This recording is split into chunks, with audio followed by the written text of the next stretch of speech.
Om Shanti, a greeting of peace. Um, this title uh,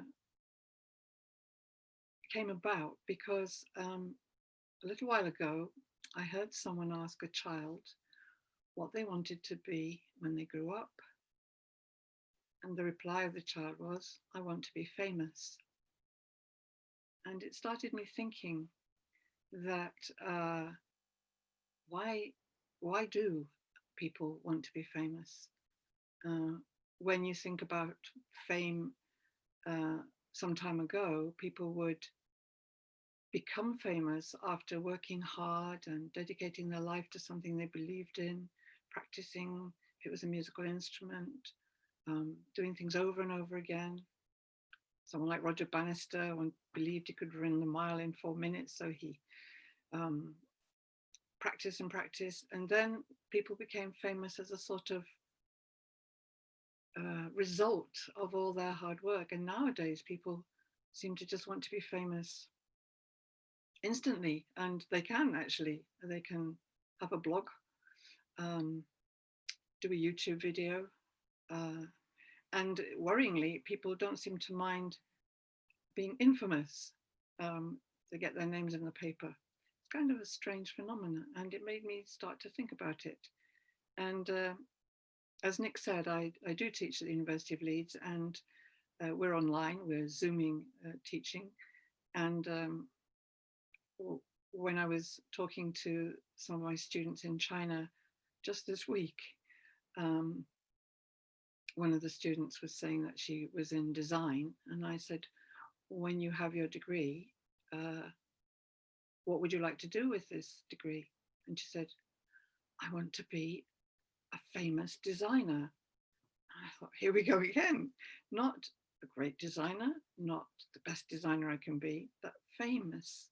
So it's kind of interesting. And I've just got some thoughts to share with you about why I think people do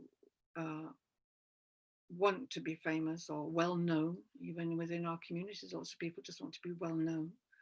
Um, and maybe you'll agree, I don't know. But fame on the scale that I was thinking about, where fame doesn't always involve wealth, but it often does. And that scale of fame is absolutely the antithesis of any kind of freedom, if you think about it. What do? They buy a big house, and the house needs people to clean it. It needs cooks and bottle washers and drivers and bodyguards, secretaries, private tutors for children, locked gates. You've got strangers inside the house, fans outside the house, begging letters, letters of abuse from jealous, unbalanced people, cameras watching every move. So it's kind of the exact opposite. The people who are famous and wealthy actually can't do what they want to do. They may be able to have purchasing power, and they may be able to have their own private jet. And I suppose, in a way, they can get away, but they're still surrounded by people who may not love them, may not really respect them, um, may just be hanging on. They'll never really know who their real friends are. And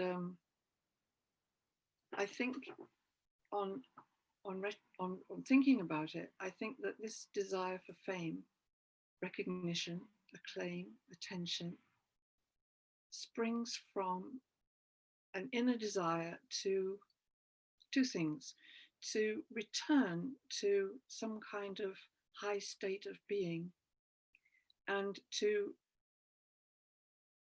try to compensate for the lack of um, control that people have over their own weaker characteristics.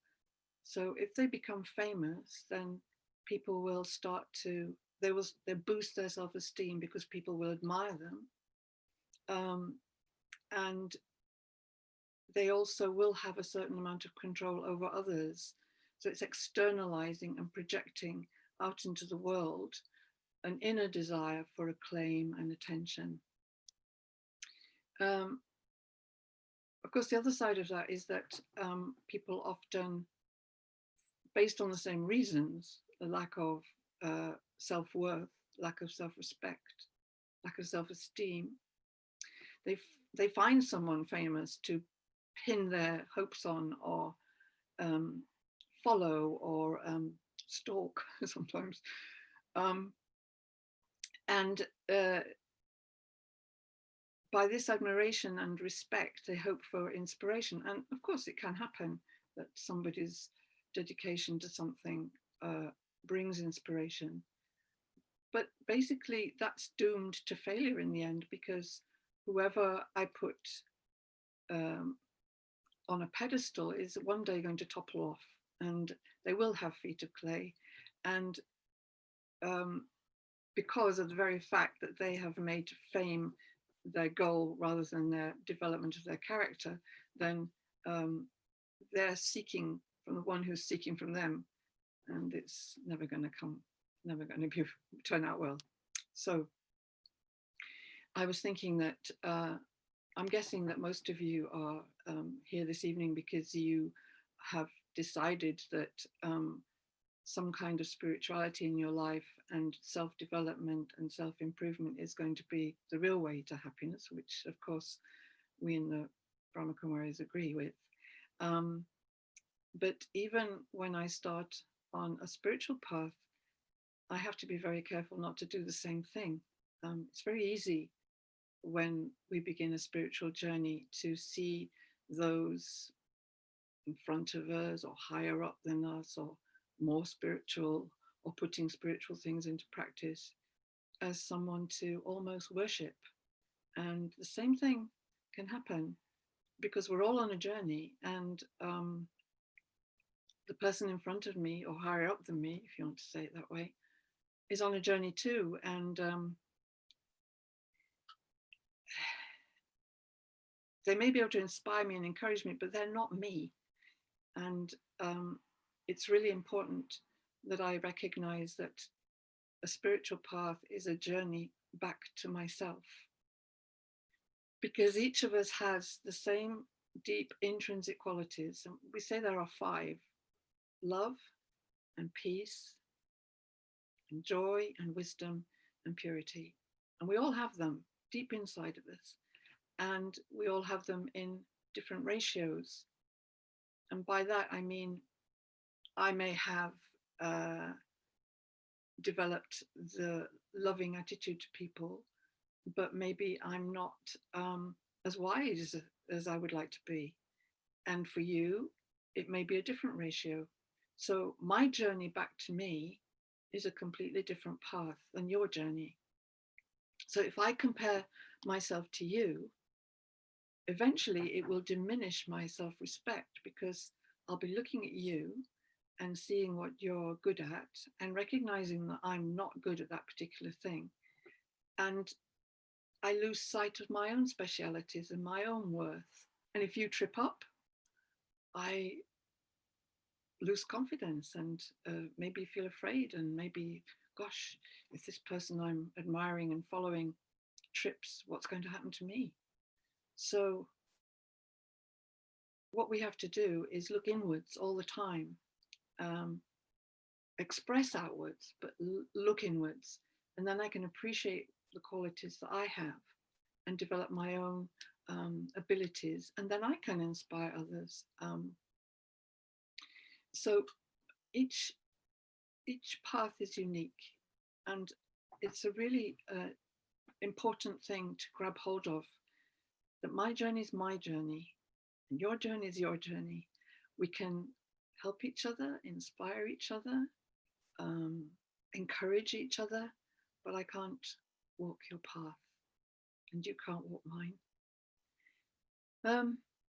There's lots of metaphors for this journey. And I've been using the word path so far, and it is like a path in a way, because we're going from a state of lack of completion to a state of completion, and it's going from one place to another. And often we liken it to a pathway through a forest. And it's quite interesting actually looking at your path. So I would like you now just to close your eyes and take another breath or two so that you can deeply relax. And I'd like you to imagine that you are in a forest. What can you hear? Look around you and what can you see? What are you feeling? What are you thinking? Now I'd like you to look ahead and look at the path that you can see through the jungle or through the forest. Just take a note of it, what it looks like. Where's it going?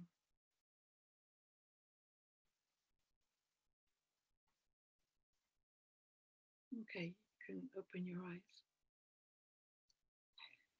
In a normal situation, if there weren't too many of us, I would ask you to describe what you saw.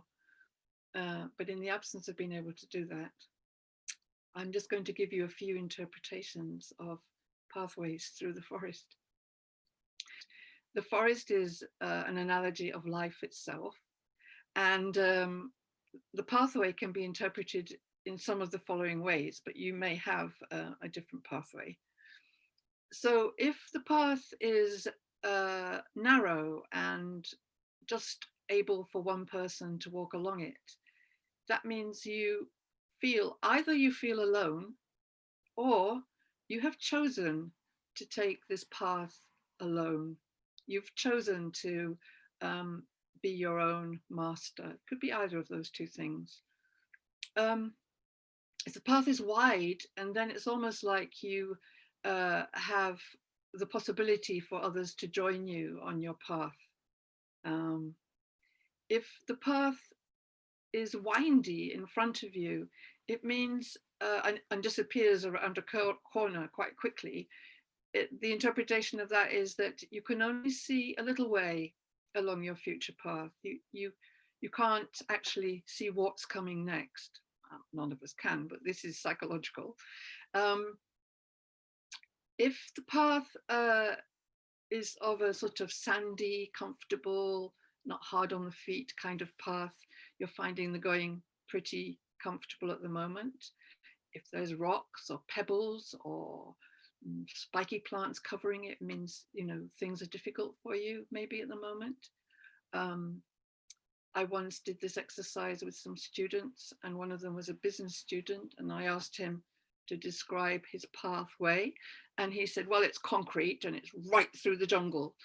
And so he had a definite life plan in mind. But I'm going to come back to that in a second, but hold that in your mind for a little while. There's another metaphor that we use for this reaching up, trying to be the best we can, becoming well known to ourselves, or famous, if you like. And that's climbing a mountain. When I first started my spiritual path, I was often inspired by the song Climb Every Mountain, and from The Sound of Music. I don't know if you know it, because it seemed to say, whatever it takes, whatever you have to do, just get there. And I kept thinking that although that showed there's lots of things in the way perhaps, and try a few mountains, I began to think at the beginning that everyone on a spiritual path, or the spiritual path that I'd chosen, were climbing the same mountain, and that we all had to get to the top of that particular mountain. And as the years have gone by, I realized that that's not the way I see it now. It actually was a meditation, and it became very clear to me in my meditation, this is for my path, this is for my journey, I'm just sharing it with you. So for me, I see a mountain range, and that I'm climbing my mountain. I've got a mountain, I'm going to get to the top, but the way up my mountain is different, or my mountain is higher or lower or different size to someone else's. Now, I can see all the mountains around me, all the journeys people are making, and there are some climbing higher mountains or lower mountains, and they're ahead of me on the path. They're up, further up, and there are other people further down, and they're able to look across to me and wave and say, "Go on, just turn around. There's a bit of a rock coming up on your mountain. Just take it easy." Or they're saying, "Oh, you're doing very well," or "Try this when you're climbing." And I can do the same for other people, but I can't climb their mountain. I can't um, actually put my feet on their mountain. I can warn them, I can encourage them, I can enjoy their journey, but I can't do that mountain. I can only do mine. And we start off this spiritual journey at the skirts of a mountain where everything's very new and pleasant and inspiring, and wildflowers and trotting along on a little path. And of course, as we get along up the mountain, things get steeper and the vegetation is more sparse. And I have to make more effort than I did at the beginning. But as I'm doing that, my muscles are getting stronger. The air I'm breathing is purer. The views I get are better. So although it gets tougher, by being tougher, I get stronger.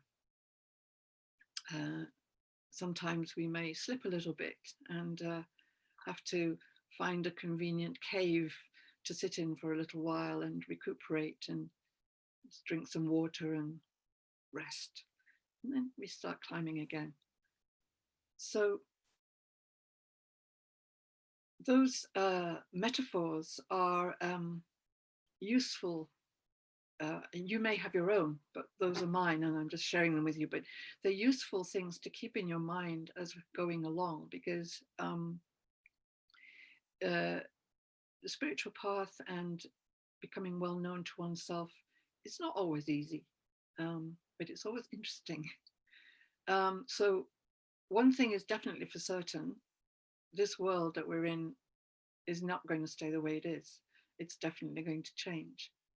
And I need to keep on my pathway, and I need to keep climbing my mountain, because that's the way I can help others too. Excuse me.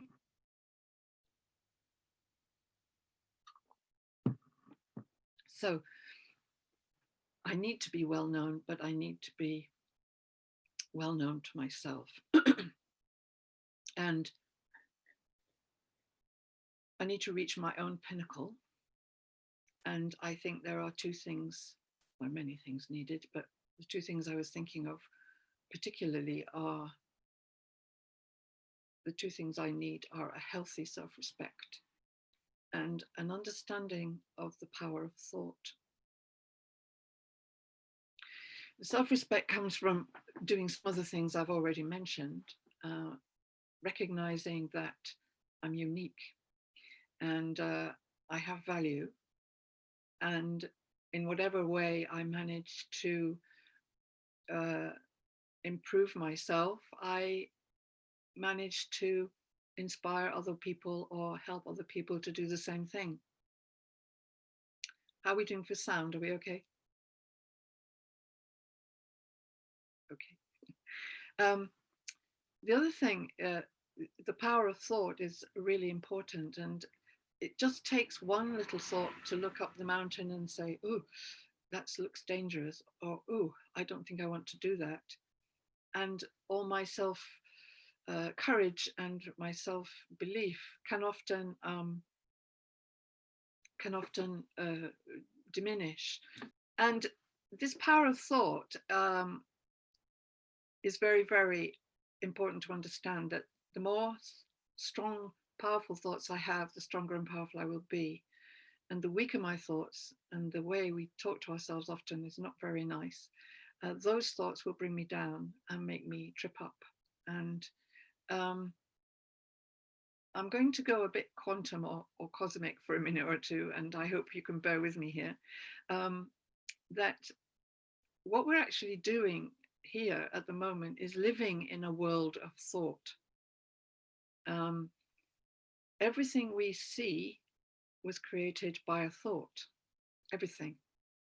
And even the life situation which we find ourselves in, while it often feels that something is happening to me, in actuality, I have created everything through my own thought patterns. Um, now, I can change those thought patterns. And if I want different things to happen to me, I have to change my thought patterns. And that's where meditation really, really helps.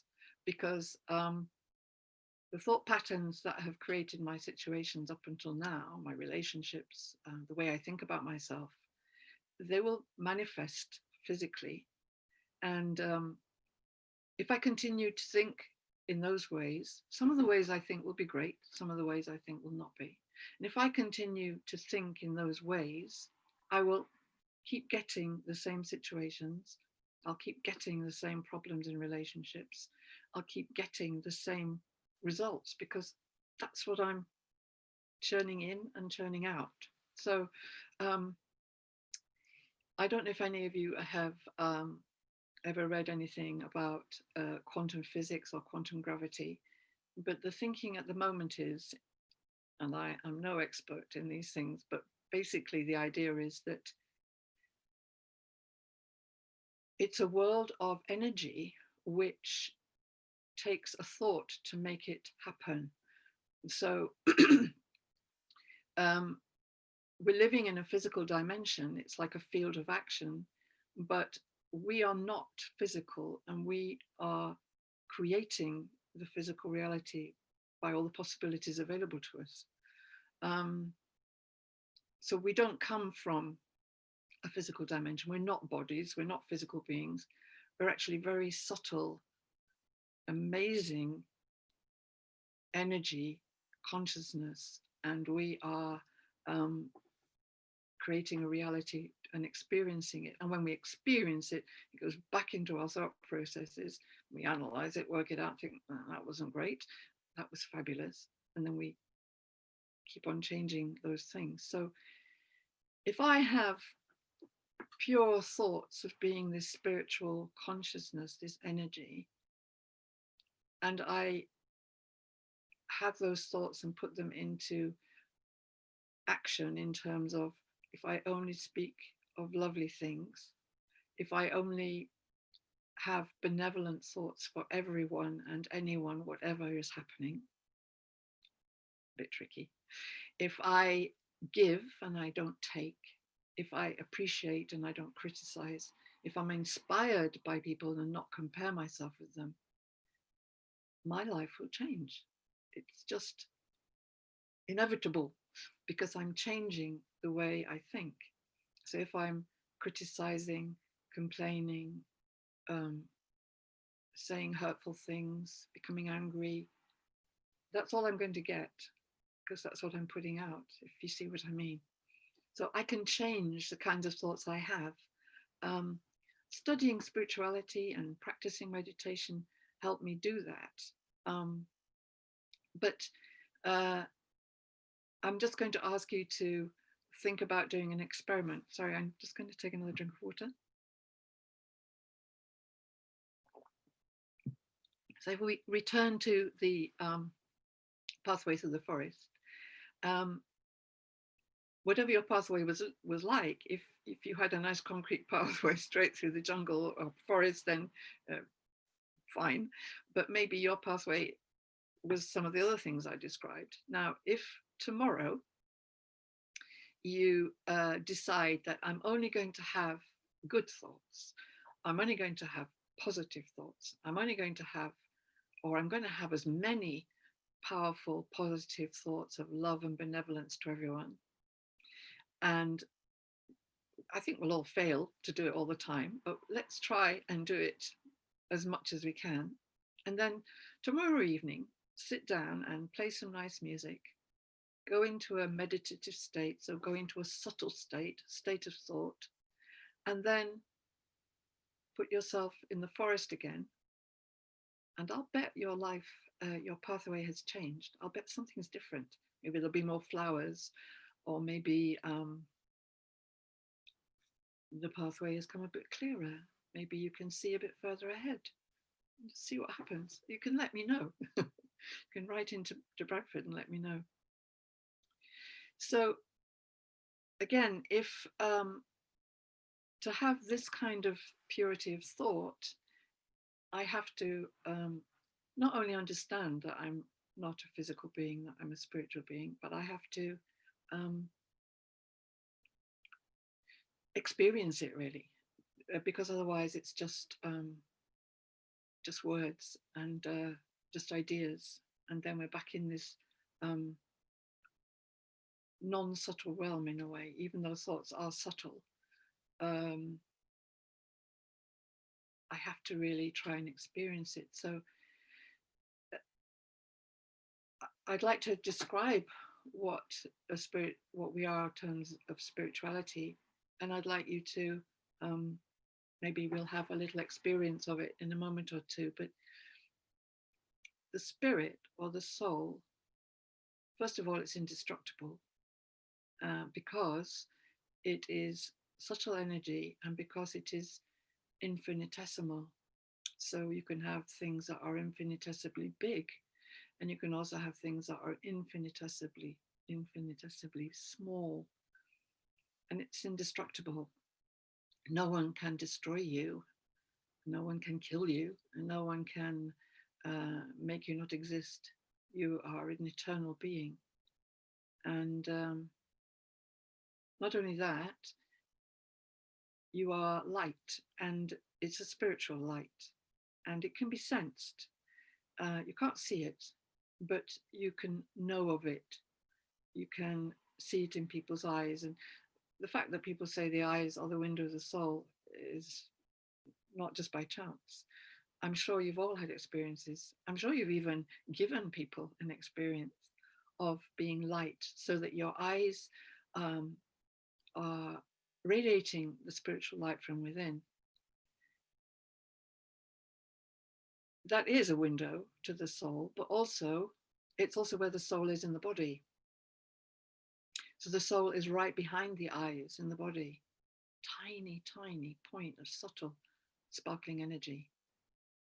And as time goes by, and as life goes on, and as our thought processes in the past have become more and more physical, and as I said at the beginning, this is now being projected out because people want to be famous, have things, take things to bolster up their physical identity and sense of self. As that happens, the soul starts to lose light. And so you may find that as you walk around, you'll see people with kind of a dull look in their eyes, a cloudy look in their eyes, because they're just so absorbed in the physical, and they've forgotten that they are spiritual beings of light. So I'm just going to ask you to close your eyes for a second again, and just after taking a breath and relaxing again, because you may have become unrelaxed listening to what I was saying, but just relax and play with this idea, if you haven't heard it before, that you are light. You occupy the body, but you are not the body. You are light, and you reside behind the eyes. And if you start to experiment with that feeling, you can withdraw all the energy that you have spread through your body, which is the energy of the soul, but bring it all up into just behind your eyes.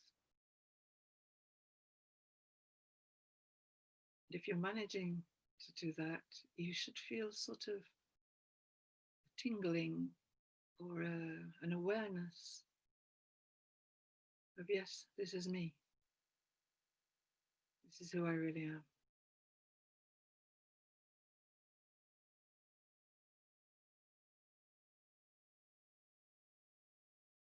And you could open your eyes, keeping that feeling, and seeing if you, although I can't see you, seeing if you can spread out that light for wherever you are, whatever room you're in at the moment. Just make that feeling powerful and spread out the light.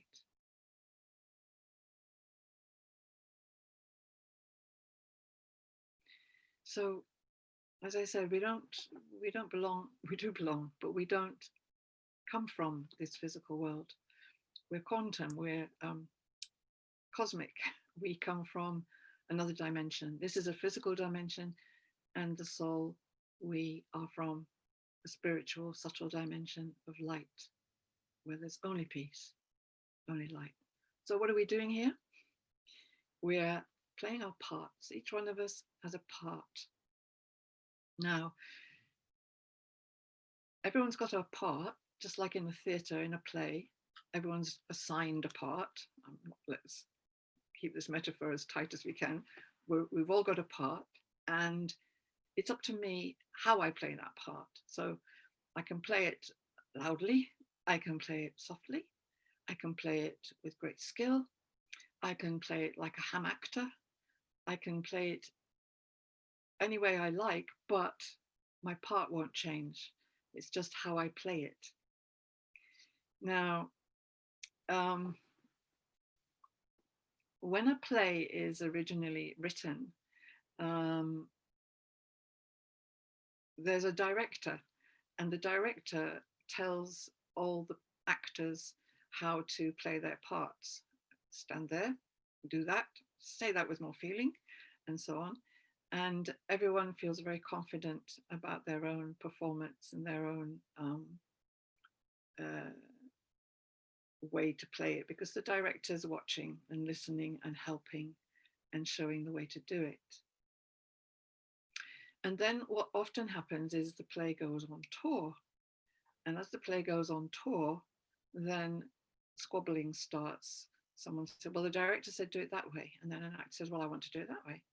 And so gradually the play starts to disintegrate and people start to fight. And the play starts to not have any meaning anymore. And the actors forget the director and they lose sense of the whole meaning of the play, and so on and so forth. You can see where this metaphor is going. So what's needed is for the director to come back and teach us how to do it again the right way, how to play our parts really well, how to help all the other actors, how to get the play back on track. And in Raj Yoga, that's what we do. We, first of all, spend a lot of time in our meditations realizing the fact that we are actors, souls, spiritual beings, subtle energy within bodies playing parts. And then we tune in to the director. Now, this director is one of the most famous people, and his fame, or her fame, let's say, I'm going to use the word his, but it could be anything. Souls are gender neutral, but this famous being has many names, and everyone knows of him, and everyone calls out to him, and everyone wishes that they could understand and take help from this being. And this being is also a soul. This being is also subtle energy, full of all the things each of us want: love and peace and joy and purity and power and benevolence and understanding and compassion And all I have to do is recognize that energy, and I can tune into it, just like I can tune into a radio station. And if I want to hear classical music and I tune into radio 2, I'm not going to get it. So I need to know and learn how to tune in, how to make that frequency, get into that energy. And if I tune into classical music because I want classical music and I just sit and tune in, classical music will flood my being. That's all I'll hear. And the same thing applies to tuning into this supreme being. There's only one difference about this supreme being and us. There's only one difference. And that difference is that that being never plays a part physically in the physical world. He never actually takes a physical body of his own and plays a part. If he did, we'd have no more director. We'd have no more energy to stop the entropy, energy to stop the play disintegrating. We'd have to have someone from outside of the play, using the metaphor still, outside of this drama and play, so that it can be put back on track and so that it becomes something very beautiful again instead of what we can see around us. So I would like to just take a few moments to see if, I know we're going to finish with the meditation, but I'd like to just take this experience now to experiment with the ideas I've already explained and to experiment with tuning into this frequency. And then I know that after questions, there'll be another chance to do so. So you can keep your eyes open or keep your eyes closed. It doesn't matter. Most of us meditate with our eyes open because we'd like to have this consciousness of being light and a subtle energy as often as we can. So meditation for us is not just sitting in a chair morning and evening, although we also do that, but it's an awareness of this beautiful reality that we are spiritual beings having a physical experience. And the more spiritual I can be in this physical experience, the better my life will be and the better everyone else's life around me will be. So you can close your eyes or you can keep your eyes open, and let's go back to this idea of being a spiritual being. So just once again, relax and just take a nice breath and make all your muscles relax from the toes to the legs, the trunk. The shoulders usually are very tense, just let everything relax, and playing with the ideas I've shared. Withdraw all the energy from the body into the self, into me, the soul, behind the eyes.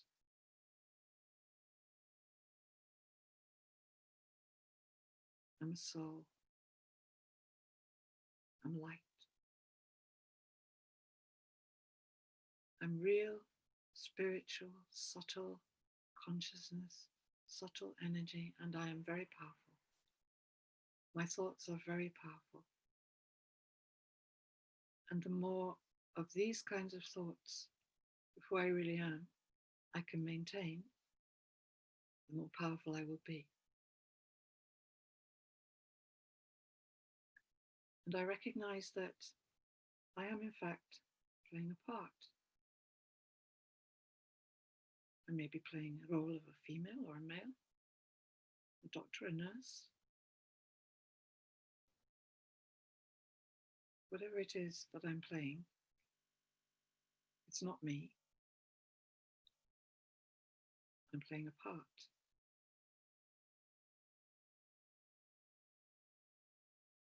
And I would like to play my part better than I'm playing it right now. So I, the soul behind the eyes, can visualize another soul, a point of light, a supreme point of light, full of energy, full of love, full of peace. And I'm going to suggest that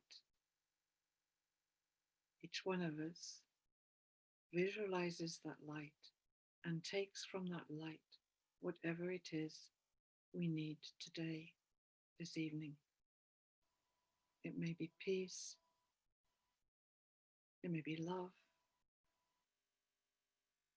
it may be joy. Whatever it is, take a few moments to absorb it, just as if you were absorbing sunlight, just as if you were absorbing classical music. Just absorb whatever it is you need now.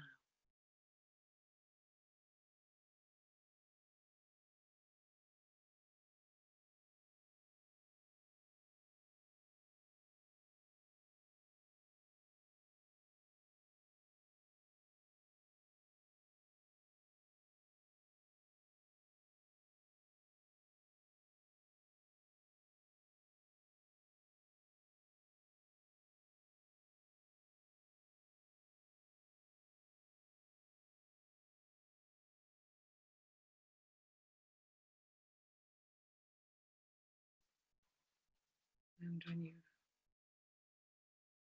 taken another deep breath, become aware of who you are again. Become aware of the body you're occupying. Aware of the part you're playing.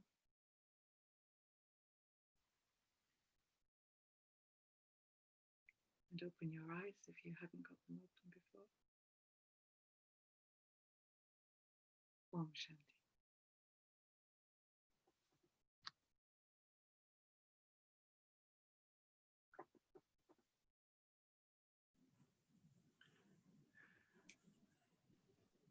Nick, bye. I won't be able to read all the questions. Would you be able to field them if there are any, or read them out? Or? Yes, hi. In fact, I'm waiting for questions to arise on the chat. If there are any, please feel free to ask very difficult questions. Jane loves very difficult questions. Here's one. How do you strengthen visualization? Well, it's an interesting, I can visualize, but I do know people who can't visualize. And if you can't visualize, sort of have a picture in your mind, you can have a feeling in your mind. So if you know that, if you believe that you are a soul and you are light, you can have a feeling of lightness in all kinds of things, illumination, or lightness of being. So if you can't visualize, it doesn't matter, you can have this feeling. And sometimes if you concentrate on the feeling, a visualization does come. And it doesn't matter if it doesn't, as long as you've got the feeling from it. I can't say anymore, but I have a question about freedom. In the title, the word freedom comes. In what sense do you mean freedom? In what sense do I mean freedom? Freedom. What is freedom? Okay, so yeah, I think there's freedom from from our own characteristics that are holding us back from being the way we want to be.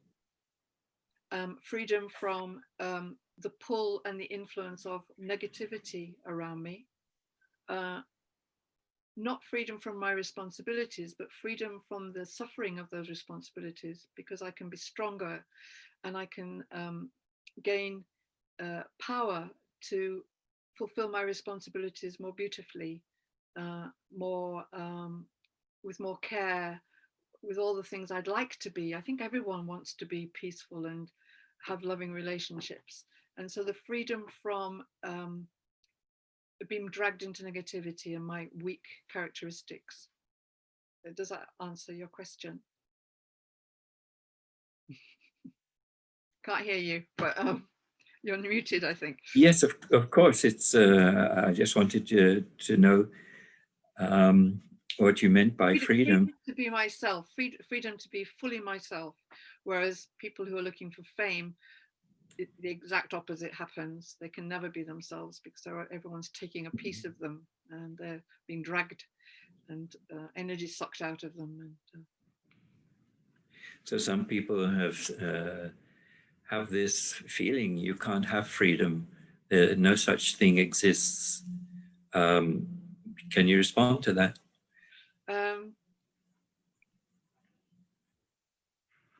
I think it does. I think because it's back to the power of thought. No one can stop what I'm thinking. Nobody can do anything. What I can think whatever I want to think.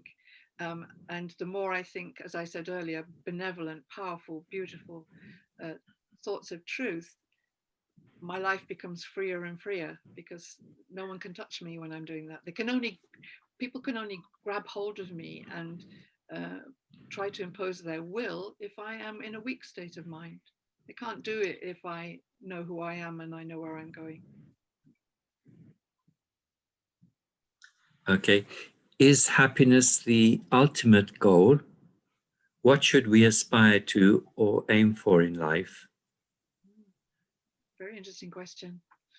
I'll take it in two parts, actually. I think that if you remember, I was saying we all have love, peace, happiness, purity, wisdom inside of us. So if you are feeling less than happy, then happiness could be a goal to balance up your 100% of everything. But I think people on a spiritual path want to, I'm going to use a word that is purify themselves, purify what boils down to the same thing, actually. The aim is to become complete. The aim is to return to the full power of the soul, because the soul has lost power during, we believe, many lifetimes, but just during life's passage through time, we use the energy to make the body function and mind and brain function, and that energy needs to be replenished, and I think that's the aim. But it could be for happiness, it could be for peace, it could be for wisdom.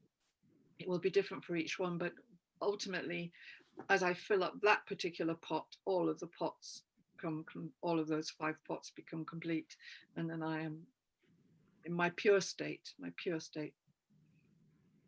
Can you manage another couple of questions? Yes, sure. How can you quieten a busy mind? Well, my answer is going to be say meditation is the first thing to say, but to quieten a busy mind, I need to think of a thought that's powerful and just keep saying it, even if it's like a mantra, even if it's I am peace or I am light. Just keep saying it. It sounds a bit silly, but just keep saying it, and it stops the race of the mind.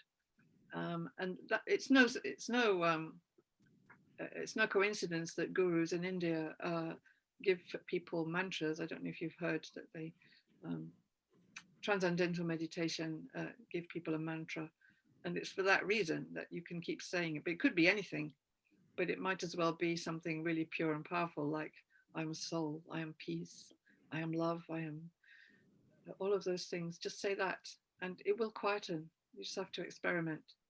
You can say it out loud, but if there's no one around, but otherwise just say it in your mind. Your mind will definitely quieten.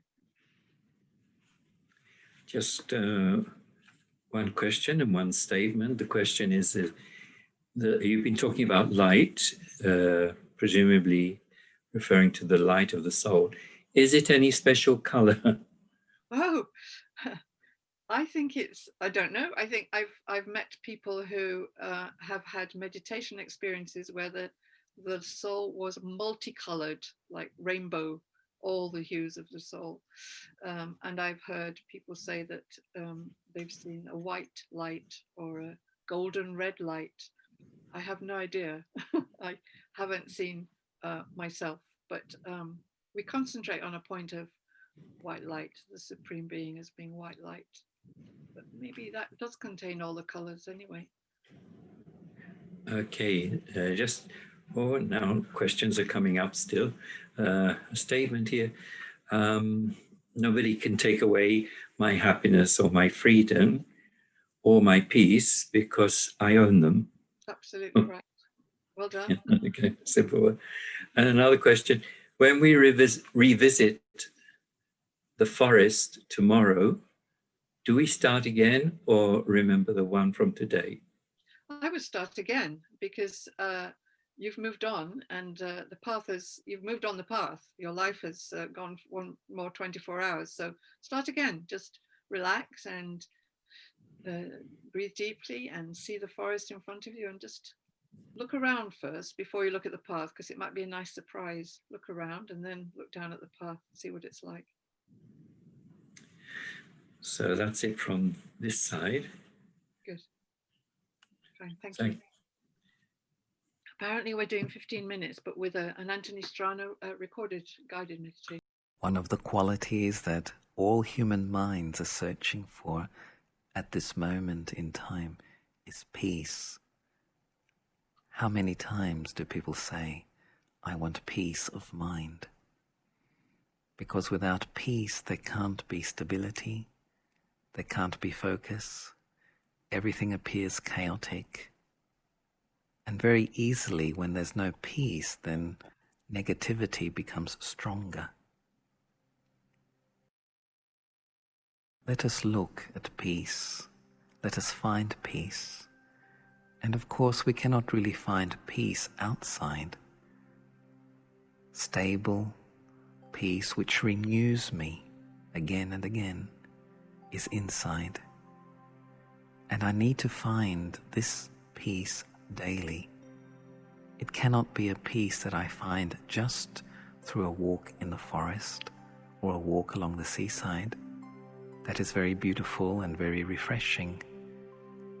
But most of us live in cities. We have busy lives. We don't have time to go to the sea, to be in the forest for many hours. So let me find this oasis of peace inside myself. Peace means harmony. Peace means balance. Peace means a quiet mind. A mind that is under my control. A mind that can be still. A mind that is not like a horse or a monkey that runs here and there whenever it wants.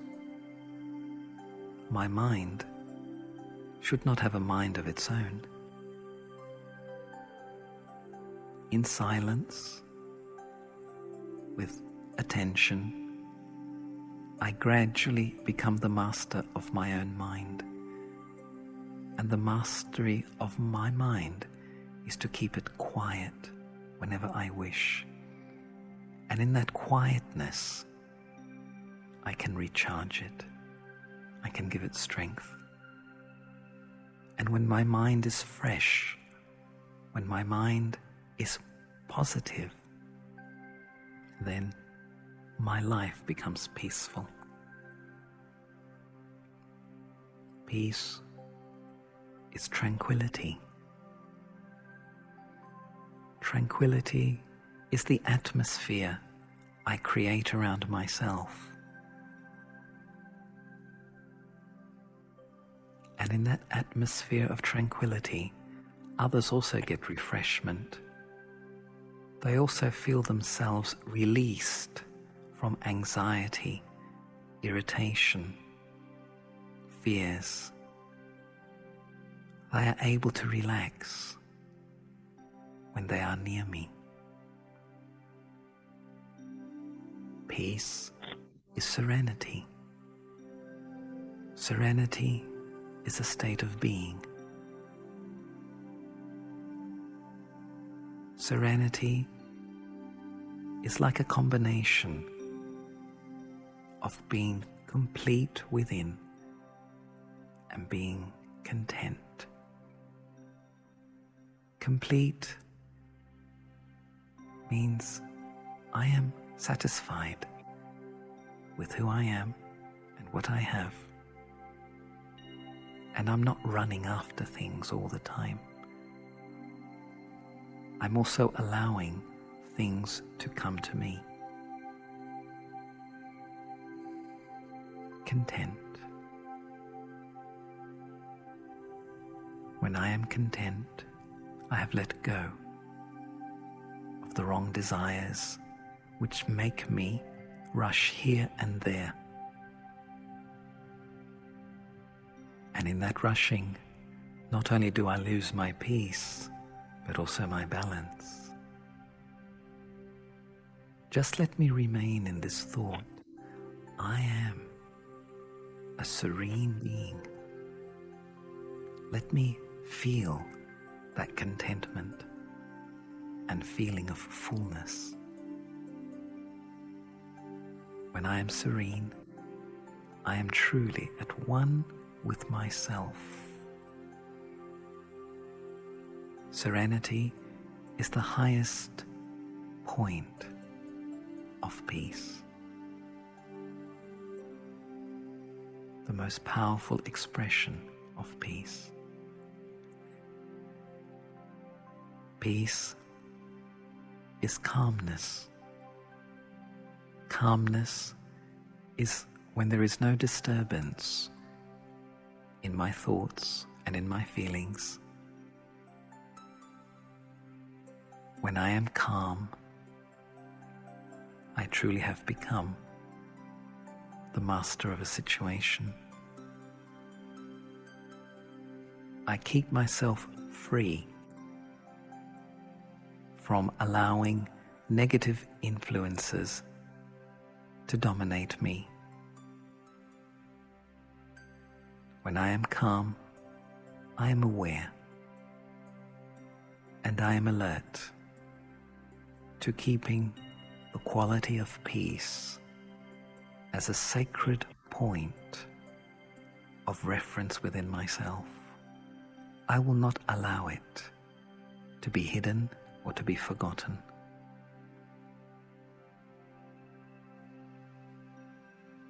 If I have found peace, I have found the greatest treasure. To keep this peace, let me not become too critical of others. Let me not overreact to them. Let there be a quiet acceptance, a humble tolerance, which keeps good feelings and positive vision, even towards those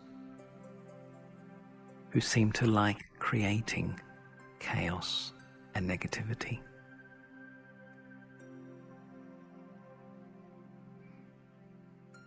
To be in peace will make me generous towards others. To be in peace means I save, I economize on the energy of my thoughts and my feelings. But at the same time, I'm able to donate. I'm able to donate this peace wherever and to whomever it is necessary. Peace is a quality of my being. Peace is my strength. I am a being of peace.